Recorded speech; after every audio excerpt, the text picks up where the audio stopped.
บายดีเด้อคนสบายดีจากปากเซคือเก่าเนาะทุกคนวันนี้กะชิมาใส่น้ำมัน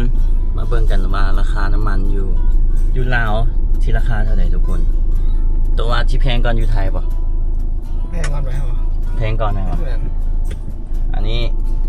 ตั้งแต่ขี่มานี่เติมเทื่อแรกให้มัน2 ล้านเติมเต็มถังอยู่เวียงบนนับเด้2,100,000ประมาณ$100มาสุดที่2เติมเต็มจากสวรรค์เขตลงมาปากเซกันหลอกปากเซเติม2 เทื่อแล้วไทยจักบาทวะสักตอนนั้นให้มันเติม2,200,000เอาเสียอยู่ไทยนี่ลิตรหนึ่งนี่จักบาทไปไทยก็หันได้ลองเสิร์ชเบิ่งดูแต่ตามความรู้สึกนี่รู้สึกว่าอยู่ลาวนี่จะแพงก่อนอยู่ไทยเบิ่งเห็นบ่เห็นข่าวหั่นน้ำมันอยู่ประเทศเฮานี่ติดอันดับอีหยังในอาเซียนพุ่นเด้ต้นๆเลยที่ว่าแพงน้ำมันประเทศไทยเต็มถังโดยบ่รอแล้วแต่ว่าเต็มถังมื้อนี้วะใช่มื้อนี้จักบาทกระส่วนแม่นหยังวะดีเซลเท่าไหร่ดีเซลลิตรเท่าไหร่35 บาท35.2เบิ่งอันนี้ลองเอาอันนี้มาไล่เบิ่งทุกคนว่าช่วงนี้สงครามเนี่ยเด้เห็นบอกอันน้ำมันสำรองกะทีเบิดแหละก็เลยว่าเฮาเลยย่านบ่มีน้ำมันขับเบี่ยง35อยู่นี่23,600อยู่นี่แต่ว่าเบิ่งราคาอยู่นี่เท่าไหร่บ่23เท่าไหร่แบงค์33อ๋อเรทอันนี้มันบ่ถูกเด้ราคา33แบงค์ก็ต้องใส่แว่นตา33.480นี่ลิตรหนึ่งทุกคนราคาสำเร็จ50 บาทเห็นไหมลิตรหนึ่ง50 บาทอันนั้นเท่าไหร่35เอาลงมือนี่วะเอาลงเมื่อวานนี้เอากระส่วนโอ้ลืมกันหลายบาทจับ1 ล้านส่งเสียถ้าโอน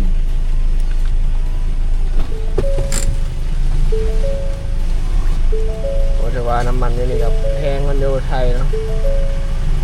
เล่นกันหลายบาทอยู่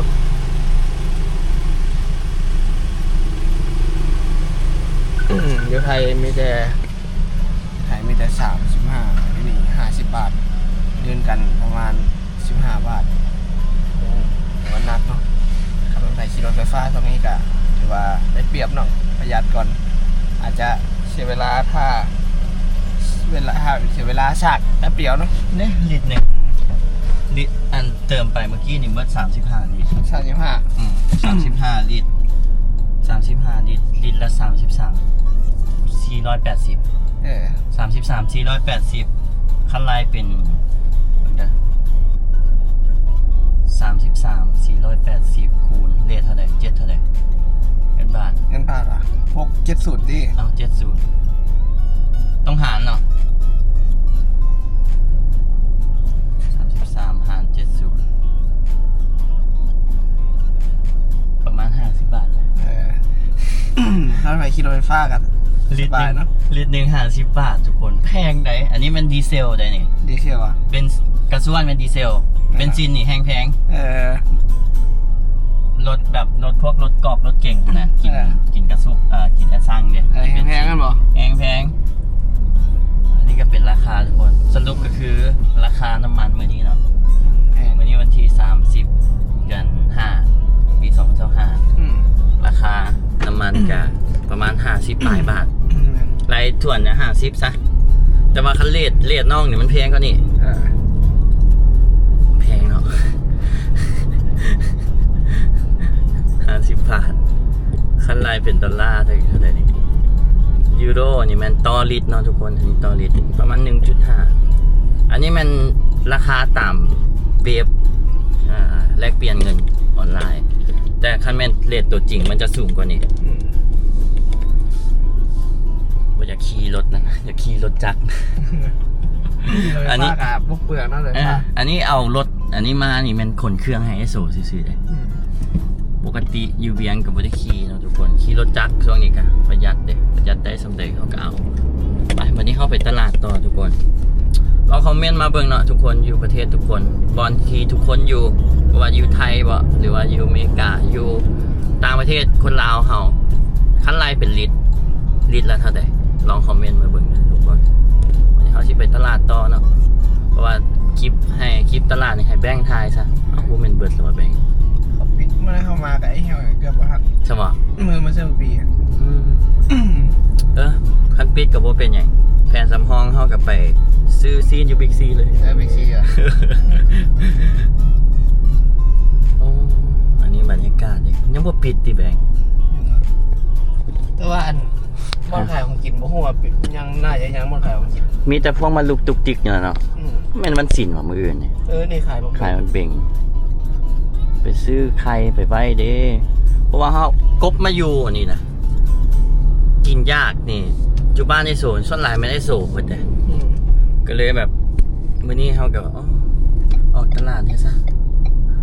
บอกไอโซนแล้วแบบเป็นสไตล์นี้อยู่แล้วเทคแคร์ทีมงานแบบติดหนี้มาให้น้องกินสินะ น้องนุงมาจังสิน้ำมันนี่มันไอโซเบิดเด้อทุกคนเขาก็สวยเวียกเอาซะมันก็เป็นแห้งเนาะไปเป็นเลาะแบงค์ไปเติมน้ำมันแล้วเป็นเลาะตลาดเนาะให้แบงค์ทายซะก็ไปที่ทายหน่อยหนึงเนาะเพราะว่ามันสิต่ำกันก็ฝากไปติดตามซองแบงค์นะทุกคนให้น้องมันทานเนาะเพราะว่าไปกินยากนี่อย่างนี้ก็แม่นไอโซอันไอโซบ่ไปน้ำก็แม่นกบเด้เข้าไปติดตามให้แบงค์มีรายรับเนี่ยซะก็ไปติดตาม300แล้ว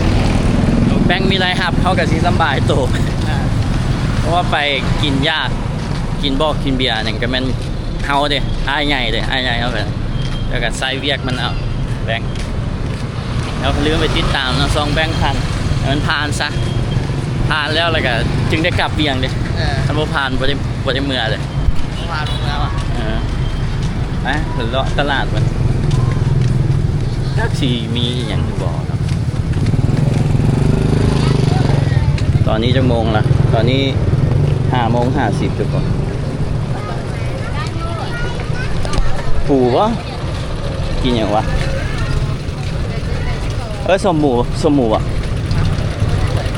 เนี่ยคือจะกินเลยสมตีนหมูเนาะนี่ห่อเท่าไหร่ ตัวดี15อาจจะทงเด็ เอาปลาส้มก็คือกันบ่ โดยผสมกันคือกัน เจอสองนิดนึงโดย10,000ตัวดี15โอน โดย พอคนหลายเนาะมาขายต้องใส่ถุงให้ป่าไว้30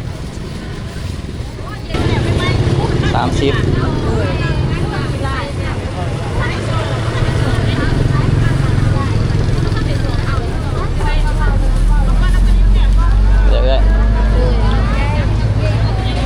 เอาอย่างวะเอาอย่างไปกินวะเดี๋ยวไม่ได้ถามไปโซ่เลยเราสิแต่งไงป่ะนี่แค่ออกมาก่อนเลยเนี่ยไปให้แบงค์ทายเอาเนาะทุกคนเบิ่งคลิปแบงค์เอาเนาะว่าซีเฮ็ดอย่างกินให้แบงค์ทายเอาซะ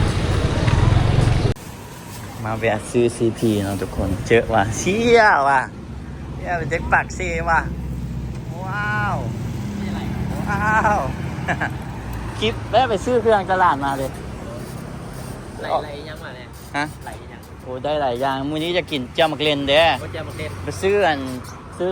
ดูข้างไปปิ้งกินกับนี่กับปีกไก่ไอโซละบ่เฮ็ดก็ต้องเฮ็ดแหละก็คือว่างามใช่ป่ะเดียวอ่ะเอาให้ FC เห็นมุมที่ว่าจังซี่ดิคันมีคนหยองงามกูโอนให้เลย200,000แม่นงามเด้คนไม่เอาเกี่ยวอ่ะไปซื้อน้ำก้อนเนี่ยเด้อซื้อน้ำก้อนซื้อโออิชิให้กินเนี่ยเด้อโออิชิยังเต็มถัง ทำไมซื้อตอนนั้น มันยังร้ายแต่ เครื่องปรุงเครื่องปรุงต้มไก่ แม่นี่ครับพวก โอ้เครื่องปรุงต้มไก่เดี๋ยวซื้อไปแล้วจะไก่เลยเดี๋ยวอันนี้สิปิ้งกินแต่ต้มดูข้างก็ได้ ต้มดูข้างไม่จะซื้อเครื่องปรุงไปจ้ะ น้ำฟอนเนี่ยไอ้ก็สื่อวะ ไอ้สิซื้อน้ำก้อนไป สื่อเครื่องปรุง เครื่องปรุงอันนั้นเบิร์ดเดย์ ปรุงมาไก่ไหม อันนั้นเบิร์ดเดย์ เฮ้ยพี่ ฮะ ยอม กวนแล้วแบ่งหมักเจ้าสวดป่ะด้วยให้บอกเอาเฟสมั้งเอาเฟสเอาไว้ถ่ายคลิปแจ็คปีแหละ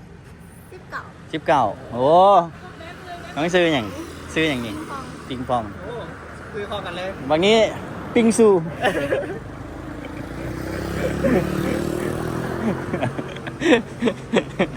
แบ่งได้ผู้สาวกันย้อนนี่สิแหละอ๋อเดปิงปองโอ้นี่เด้ออันนี้น้องข่อยเด้ออันนี้น้องข่อยโสดเด้เข้าใจเด้อไปส่งมันเนี่ยบ้านกลาง เอาวันเราเล่าไปเดี๋ยวกินยังไงแล้ว บ๊ายบาย วันเราถ่ายให้นักกิน ไปต่อวันนี้ทุกคนออกตลาดอย่างนี้ซองแบงค์เนาะซื้อน้ำดื่มเนี่ยเต็มเลยแนวกินไหมนี่ว้าย ก็กูไปสินะก่อนสื่อสิ เจ๊ซื้อที่ไหนกับบางทีรถจักร ซื้ออาหารปลาร้ากันได้ไปสั่นสามก้อน ไอ้หน่อย ซื้ออยู่นี่เลยท่านไปเจอกันอยู่บ้านในสวนเนาะไม้ก็ไปถ่ายมีมาเด้อให้เอาไปหับแบบน่าจะบิ๊กมาหับเนาะแล้วก็ให้เอากับขี่รถจักรไปหับไม้กลับมาฮอดบ้านแล้วฟิวบอกพอเจ้าตำจำบักเรียนให้กินเลยจ้ะเนาะฟิวเบิ่งกล้องเนี่ยสบายดีกล้องเนี่ยสบายดีกล้องก่อนฟิวสบายดีกล้องบ่สนใจซื้อหมึกเกี้ยงมาฟิวกินไปแล้วหลายหน่วยเลย อย่า ไปถ่ายคลิปก่อน โอ้ยเรียบร้อย โอ้คลิปเดียวว่ะ อย่าฟิวอย่าก่อน ฟิวเว้าอ่ะฟิวเว้าเลิศก่อนไป เล็ด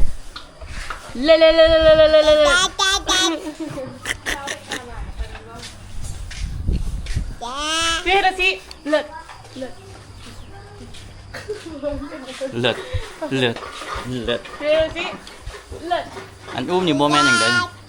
อุ้มนี่มันเอากล้ามเด้นี่เอากล้ามเด้เอากล้ามข้างเดียวเปลี่ยนเนาะ มาโป้กันนะ โอ้บอโตอยู่นี่ให้บอโตตำให้ก็ได้เจ้าแรง มาโป้ไป ให้บอโตตำให้ก็ได้เจ้าเพื่อน อย่าไม่มัน อ่า อย่าให้ แมน อยู่ดี กินมาโป้เนาะ อยากกินเจ้ามักเรียนเด้อ กินมาโป้เนาะกินมาโป้กันนะ บอโตก็มาเนาะ กินมาโป้ เดี๋ยวพาแต่งกินครับก่อน กินมาโป้อ่ะ ไปออกตลาดเลยนะเต็มกระบะเลยวะน้ำก้อนเองคนไปให้ไอ้โสแต่งเนี่ยนี่อุปกรณ์มักเรียนเจียวมักนาวอีกอันนี้ก็สิน่าจะเอาไว้ปิ้งเนี่ยขวาเนี่ยเดี๋ยวให้เชฟให้กินของจีนมักเรียนฮะน้ำเฮียขอหาไปก่อนแบงค์เอาไปก่อนไก่ก็ได้ไก่มาเลี้ยงขนมมันดื่มนี่มันรวมเลยทุกคนแต่ละเทือมีแต่ไอโซเทือนี่ก็ไอโซคือเก่าอีกอย่างก็ไอโซเนาะเพียงดังขมูจ้ะกรีนทีไปเกี่ยมแต่งกินไปในทุกคนตอนนี้ก็ถ้าแต่งกินเนาะแต่งกินเฮ็ดคลิปหน้าเลย EP หน้าปิดคลิปก่อนเอามันจึงไวเดี๋ยวเน้นปริมาณนะ ไปออกตลาดเติมน้ำมันมันล้านสองออกตลาดมันประมาณ1,800 บาทเติมน้ำมันล้านสองแต่บอกว่า2,000 ประมาณนั้นทุกคนนี่จะขึ้นเงินให้เบิ่งเติมน้ำมันแล้วก็ออกตลาดเนาะเจอกันคลิปหน้าทุกคนบ๊ายบายเดี๋ยวพากันแต่งกินก่อนบ๊ายบายไปฝากติดตามแบงค์แล้วเนาะให้มันผ่านซะ2 แบงค์ผ่านบ๊ายบาย